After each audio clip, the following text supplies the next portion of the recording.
Hayyee jira jirtu hordoftoota keenya qaalii kabajamoo jaallatamoo arramuume qorannoo waliigalaa yookiin immoo qorannoo gabaabduu takka irraa viidiyoo tana qabadhee isinii dhiyaatee jira. Hanga xumuraatti nu hordofaan affeerra keenya.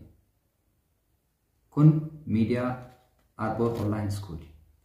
Egaa obboleen keenya kabajamuuf jaallatamoo jireenya addunyaa tana keessatti waa hedduu yaalanii, waa hedduu xaaranii, waa hedduu bu'anii, bu'aa bayii ceehumsa hedduu keessa dabranii jijjiirama hedduu arguun ni danda'ama. Garuu har'amee qarshii 50,000 irraa hanga qarshii 300,000 jidduutti yookiin immoo namni tokko qarshii 50,000 qabaatee maal haa hojjedhu, akkam haa godhu, 70,000 qabaa, 100,000 qabaa, 200,000 qabaa, 300,000 qabaa, hanga 400,000 qabaa jechuu dandeenya. Hayyee mee qarshii 50,000 irraa kaafnee hanga qarshii 400,000 jettuu maal dalaguu akka dandeenyu waliin haa ilaallu. Obboleen kiyya qaalii kabajamuuf jaallatamoo waan ijoo sadii jajjabanii ilaalla jechuudha. Kanaan dursee garuu dogongoroottan gurguddoo dalagu keessaa isinii hima. Namni tokko qarshii 50,000 qabaatee hojii tokko eegaluudhaaf gara magaalaatti bakka amma jirurraa yoo isinii dubbadha jechuudha. Gara magaalaatti osoo dhufee hundi keenyaa ni beekna. Magaalaa keessatti rakkinni akkamii, cinqaan akkamii, muudannoon akkamii akka nu mudatu. Fakkeenya namni bakka jiru san irraa ka'ee qarshii 50,000 magaalaa keessatti dhaqee lafa takka yookiin immoo mana tokko kireeffatee hojjechuu barbaade. Kiraa ji'a tokko, ji'a 2, ji'a 3, ji'a 5, ji'a 6 waggaa fa'aa gaafatamuu dandeenya. Qarshii 50,000 obboleessa kiyya mana kireeffattee buna itti banuu yaaddimu. Mana jimaa wayii banuu yaaddimu. Hojii dhuma biraa hojii waan xixiqqoo mana nyaataa wayii banuu yaaddimu. 50,000 maal hojjettee kiraa ji'a meeqaa sii kaffaluu dandeessi? Egaa dogongora gurguddaan humna tokko kiraa manaa irratti jechuudha. Waa'ee 50,000 yeroo kaafnu waa'ee kiraa manaa irraanfachuun abadan dagatamuu hin qabu jechuudha. Lammaffaa irratti maaltu jira? Kiraa manaatiin alatti namni tokko 50,000 saniin deemee afoosha seenuu danda'a. Eqqubii isa jedhamu san. Seenetiin buuzii walitti darban san yeroo argatutti maal godha? Dogongorri guddaan inni uumu. Eqqubii isa yookiin immoo afoosha sanirraa mallaqa argate fuudhee maatii ofii bira kaa'a. Yookiin immoo fidee baankii kaa'a. Yookiin immoo fidee nama wayii bira kaa'ata. Kun dogongora guddaadha jechuudha. Matamaa miila eqqubii seenuun osoo rakkoo hin qabaatinis mallaqa eqqubii seentuun san fiddee nama tokko bira kaa'uun yookiin immoo baankii kaa'uun dogongora guddaadha. Kunis bu'aa nuuf hin qabu jechuudha. Kanarra dabree maaltu jira? Fakkeenya yoo nama bira keenne namni sun amantaa balleessuu danda'a. Wayii fayyadamee yeroo keenya sanirraa sa'aatii nu karoora itti qabanne irraa nu harkaa balleessuu danda'a. Yoo baankii keenne baankiin itti fayyadamu malee nu waan fayyadamu. Hanga hojii argadhu immoo hanga hojii tokko eegalu mee maal haa hojjedhu jennee cinqamuu dandeenya. Waa sadiin immoo murteessoo kan waliin ilaallu keessaa hanga hojii eegalutti wanni jedhu dogongora guddaa akka ta'e kana beekuu qabna jechuudha. Hanga hojii eegalutti jettee obboleessa kiyya deemtee baankii hin kaa'in. Mee akkaataa amma naannoo irra jiraadhuuti irraa kaaseetiin waan tokko isinii hima. Keessattuu yoo kan itti dhihaannu taate naannoo baadiyyaatti jechuudha. Wantoonni nuti raawwachuu qabnu akkasumas immoo qorannoo yeroo ammaatiin wanti nuti taasisuu qabnu. Qorannoon kun amma qofaa fi miti. Yeroo fuulduraatiif illee baay'ee nu tajaajila waan ta'eef. Kanaaf namni magaalatti dhihaatu tokko filannoowwan kanneen kana yookiin immoo magaalaa baadiyyaa cinaa yookiin immoo cinaa baadiyyaa magaalaa yoo jiraanne haala ittiin hojjechuu dandeenyu tokko isinii hima jechuudha. Fakkeenya baadiyyaa lafa achi magaalaa daangaa baatanii qarshii 50,000 argachuu ni dandeettan. Lafa abbaa qabiyyee yookiin immoo abbaa lafa sanii abbaa qabeenya lafa sanii hundee lafa sanii argachuu dandeettan 50,000. Isa qotee bulaa irraa binnu san jechuudha. Ni binnaa lafa san ji'oottan 3-4-5 booda hangam akka dabaltu beekaa. Ji'a 2-3 booda iyyuu hangam akka dabaltu beekaa. Lafa san deebisnee gurgurra jechuudha. Mallaqni keenya hin qisaasamu. Keessattuu warroonni biyya baqaa irra jirtan, keessattuu warroonni biyya ormaa irra jirtan, keessattuu warroonni jireenya keessan fooyyessuu jettanii biyya ormaatti baatan, mallaqa keessan eessatti ergitanii, mallaqa keessan eenyutti kennitanii, mallaqa keessan eenyurra kaa'attaniit mallaqni kiyyanaa jijjiirama kan jettanii cinqamtan. Hin dogongorinaa. Namarra kaa'uun baankii kaa'uun mallaqni keessan hin jijjiiramu. Namatti erguun baankitti erguun mallaqni keessan hin jijjiiramu. Nama kaayyoo fi karoora qabu, nama waan tokko hojjetee hojjechiisuu danda'utti ergadha. Tokko isa kana. Lafa naannoo baadiyyaa 50,000 irraa kaafnee bituu dandeenya. Hanga 400,000 jechuudha. Lafoottan akkanaa kana binnee gama seera qabeessaan yeroo kennu bu'aa nuu qabdi. Yeroo muraasa booddee bifnee labsan gatii qaalitu gurguruu dandeenya.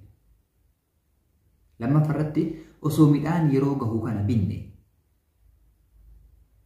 amma yeroo keessa jiru kanatti akka biyya keenyatti yeroon kun amma fulbaana irra jirra.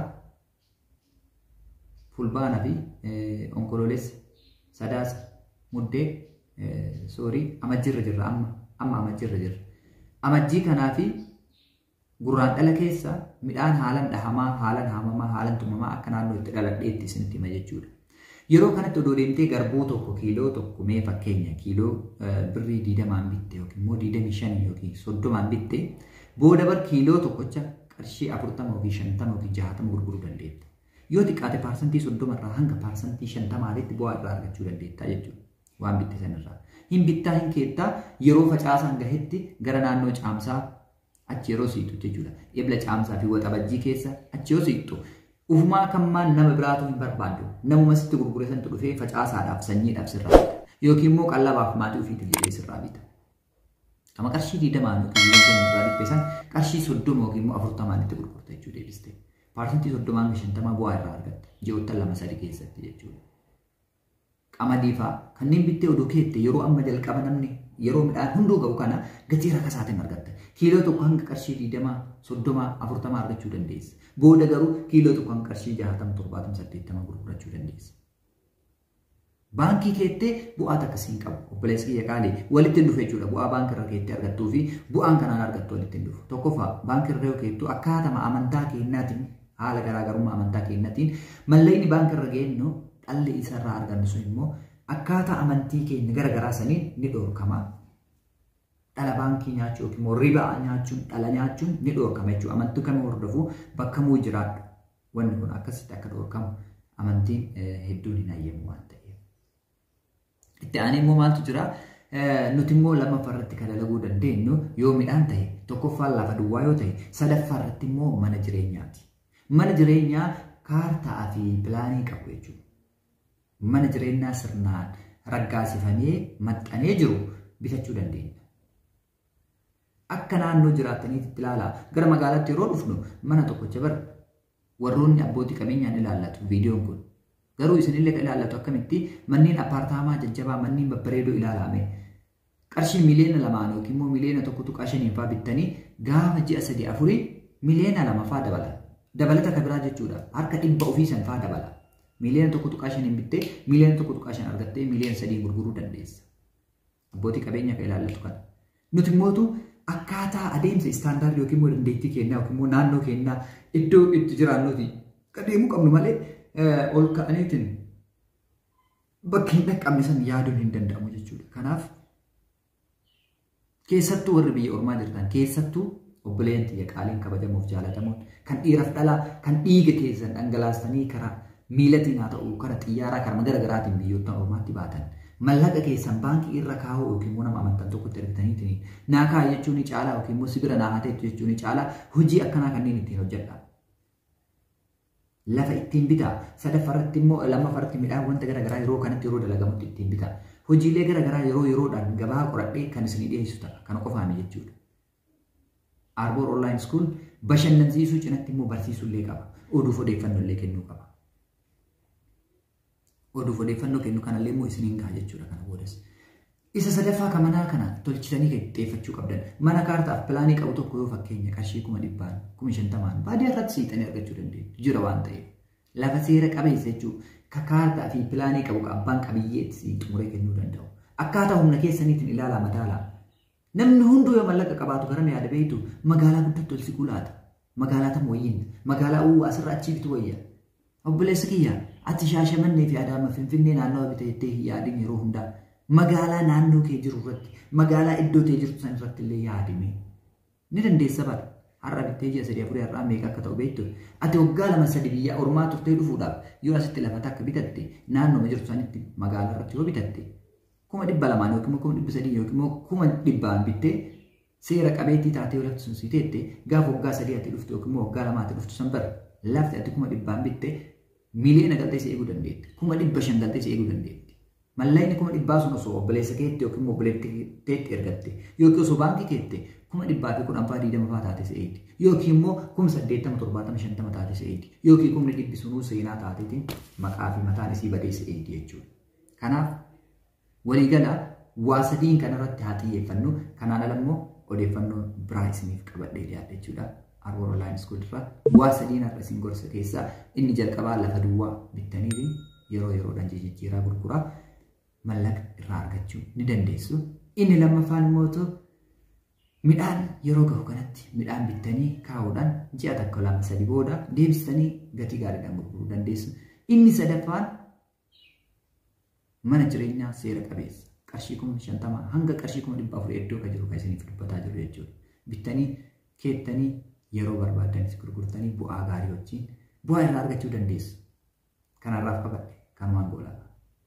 Qarshii 50 hanga 400 maal dalageettanii warroonni cinqamaa turtan warroonni gaafii hedduu mee gorsaa hojii biizinesaa irraa hin barbaada.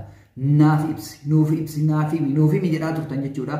Har'a immoo viidiyoo tana walumaa galatti qabadhee isinii dhiyaate jechuudha. Kana qofaan hojiilee hedduutu jira.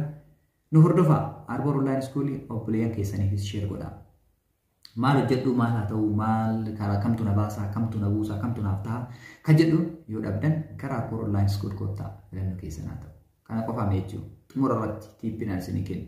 Hojiilee onlaayinaan dalaguu dandeettan bakka jirtan teettanii qarshii 10,000, 20, 30, 50, 5,000, 2,000, 1,000 eegaltanii waan gaarii dalaguu dandeettan hedduu argachuudhaaf Arbor Online School qofa qunnamuun liinkii gara gadiittan viidiyoo kana jala isinii kaa'u dhaqaa tuqaa.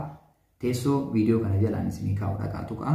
Gara Telegiraamaatiinis akkasumas gama TikTokii keenyatiin dhaqaan qunnamaa isiniin jedha. Galatooma ulfaadhaa horaa bulaa isin jaalladha. Ani obboleessa keessan Kaliil ture Arbor Online School irraa yeroo gaarii qabaadhaa.